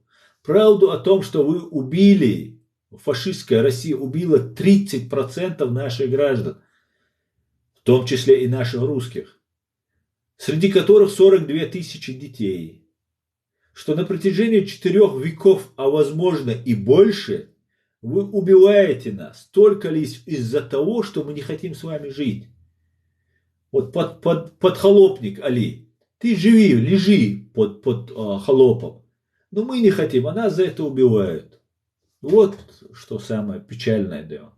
Салам алейкум, Вадик. Ва алейкум ассалам. Почему вы так говорите? Что вы знаете о России? Я знаю о России больше, чем многие среднестатистические и даже не среднестатистические, хорошо даже осведомленные русские. И я это знаю не только как изнутри, я еще это знаю как со стороны, со своей колокольни. И изнутри я знаю вашу культуру, и Россию, и русских. И со стороны я знаю вашу Россию и русских. В отличие от вас, которые про нас не знают ничего. Слава Казахстану в составе. Так, когда в Чечне начнется? В смысле начнется? Я с Луганской области, 1 марта под ЛНР. Я деда не предам. В смысле ты деда не предашь? А что ты деда? Как ты дед? Ты вместо того, чтобы не нести вот этот бред, ты бы дедушке каждый месяц покупал бы лекарства, носил бы ему еду. А вот этот бред, что я там, вас обманули лугандонцы. Вы, предатели Украины, хотели получить миску из золотой будут кормить. Вы хотите, понимаешь? Но получилось так, что вас сейчас отправляют на убой. Как скот просто вас посылают, чтобы выявить украинские позиции, чтобы проверить, как работает новая артиллерия украинская. Вот что вы есть. От деда это все вы сказки рассказываете. Вы посмотри ЛНР и ДНР, какие у вас дома престарелых и какие у вас детские сады и детские дома. Вот на это обрати внимание. И вот тогда я скажу, ты думаешь об русских и вот о своих соплеменниках, которые живут с тобой в одном городе или там на одной территории. А остальное все это фигня, которую вы тут... Вам бутылку водки или там, этот, как он там называется, настойка вот эта, боярышник. Вам боярышника и все, вот, ну, в лучшем случае там водка.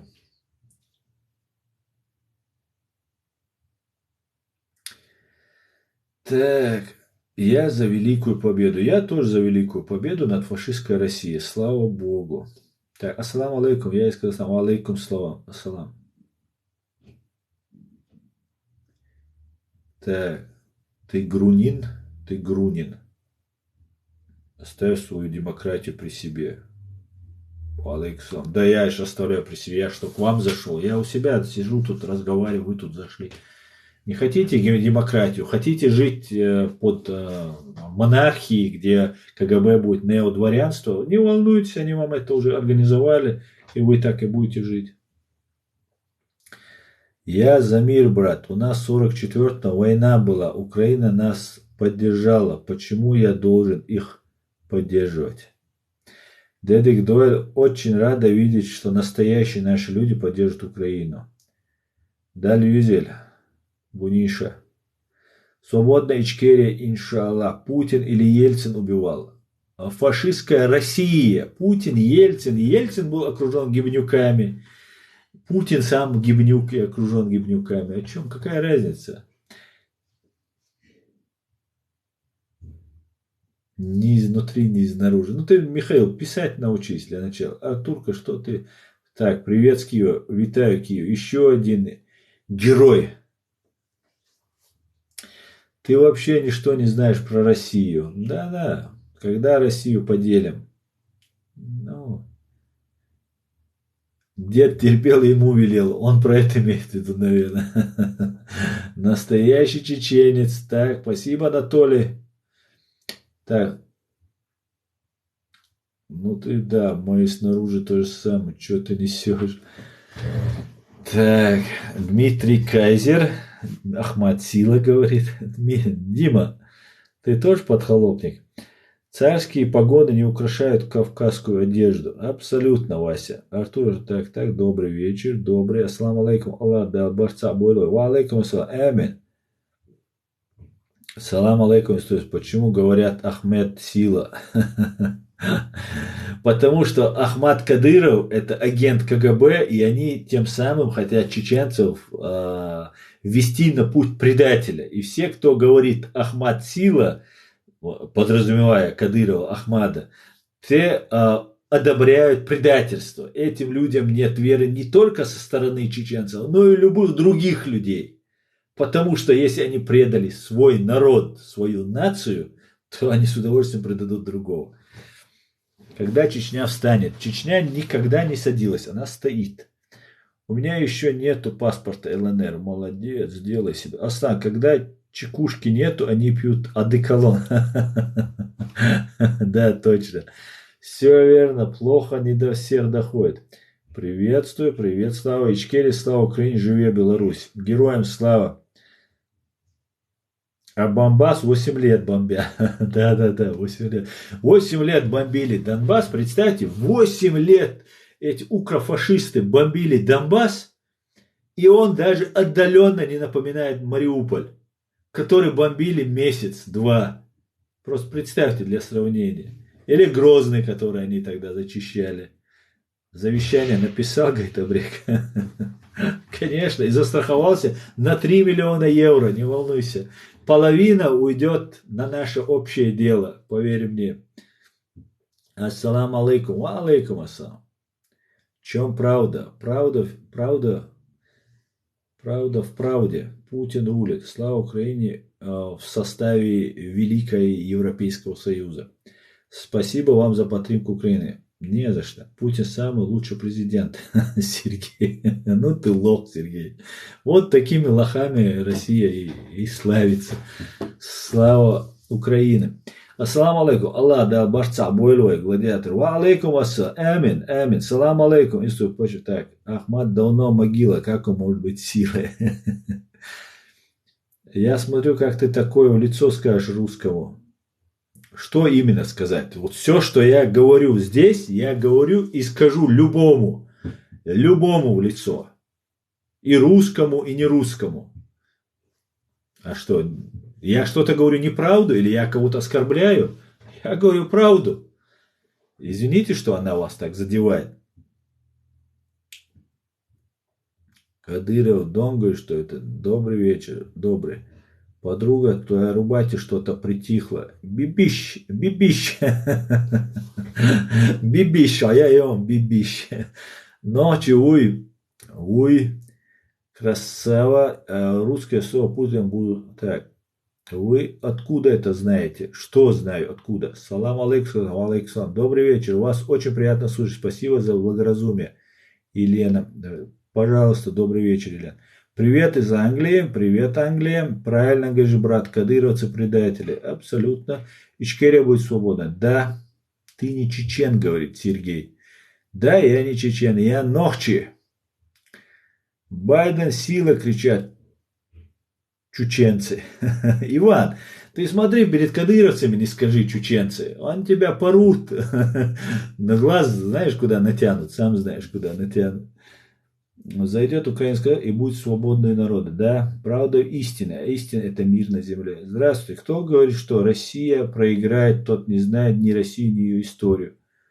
Но Россия очень много раз проигрывала. Я не знаю. Ты, наверное, не знаешь историю. За базар не боишься ответить? В смысле за базар? Ты чё этот? Из этих, что ли? Из блатных? Я вас, этих блатных толян, знаешь, сколько навидался в своей жизни? А? Аслан, ты честно по лицу на грузина похож. Спасибо, спасибо, Геннадий. Откуда я вас помню? Лицо знакомо. Да, не знаю. Я ваше лицо не видел. Раба невозможно оскорбить. Да, Шудейда, абсолютно так. Лос-Анджелес надо...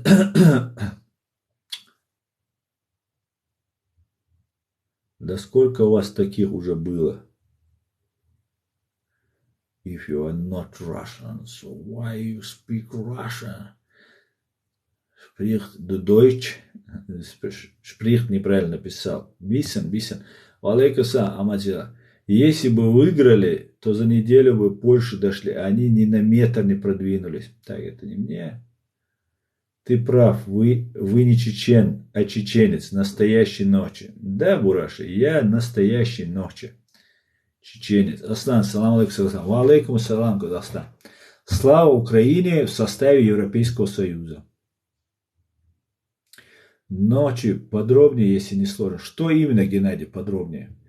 Догди Крила, слава Ичкерии Украины. Сенатор Дудаев. Героям слава. Ночи, здравый народ. Да, я уверен, скоро Россию разделят на 7 государств. Чувствую. Да, и ненормальная, хоть у тебя и ник ненормальная, но ты близка к истине. Кому и где проиграла Россия? В 1996 году Чеченской республике Ичкерия. Афганистан, напомнит тебе? Да, много где проигрывала Россия. И это вот такая Чеченская республика, которую на карте нельзя рассмотреть. Это так, на минуточку. Россия проигрывала очень много где. Просто вы об этом не признавали, как сейчас вы не признаете. Все у вас идет по плану. Все по плану. Утилизация фашистской банды, российской фашистской банд армии идет по плану в Украине. Демилитаризация российской банд армии.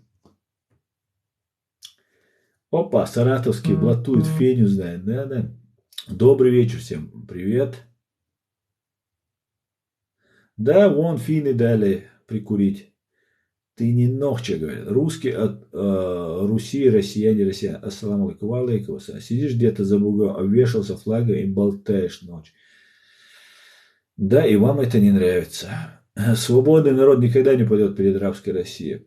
Так, Рубати Пуф открыла и платит дань фонд Кадырова за това. Дела, Рубати Цевич, Гаски ФСБ идти, что делаешь. Пропускаешь неудобные для себя вопросы, некрасиво. Ну, напиши еще раз, просто много вопросов, я могу просто не увидеть. Не видел, ты чего, если не следишь за языком. Кацапы спасать, слава Украине. Они тоже тюрки. Финляндия, так, по итогу, где сейчас Чечня, не смешите людей. Чечня оккупирована. Так, меня называют ненормально, потому что говорю правду. Ненормально. Тогда я тоже ненормально. Что в Чечне? В составе России. Чечня оккупирована, она не в составе. И вы будете за это отвечать. Так, сейчас Россия в составе Чечни. Нет, Россия не в составе Чечни. Это тоже такая утка, закидываемая фашистами. Да, маленькую Чечню не поставили на колени, не поставят. Народ сильный духом. Это флаги великих государств, все они были колонизаторы, рабами торговали. Ну, опять пришел, торговали рабами. Да вы друг другом торговали. Ты вообще у вас нет слова в личном обществе. Телефон какой, Аслан? В смысле, какой телефон? Что ты имеешь в виду, какой телефон? Так, вы женаты? На личные вопросы не отвечаю. Салам, брат, от Грузии. Что такое-то? Так. Друзья, я тогда ухожу. Он прощения просит. Так, он сказал, что, короче, где живешь в Германии? Так, говорил уже 100 раз.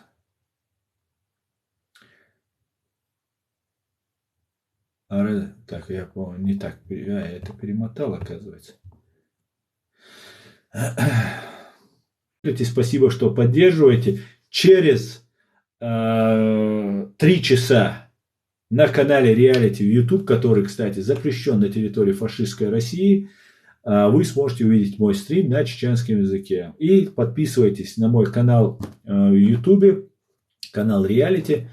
Аслан Арцуев, так меня зовут. И также подписывайтесь на этот канал в ТикТоке и на мой другой канал Аслан Арцуев, который вы найдете у меня на канале.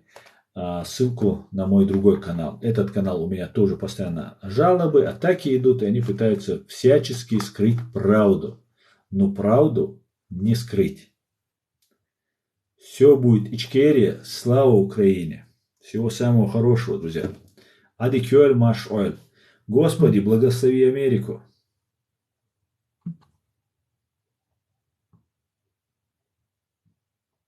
Так, пока, друзья.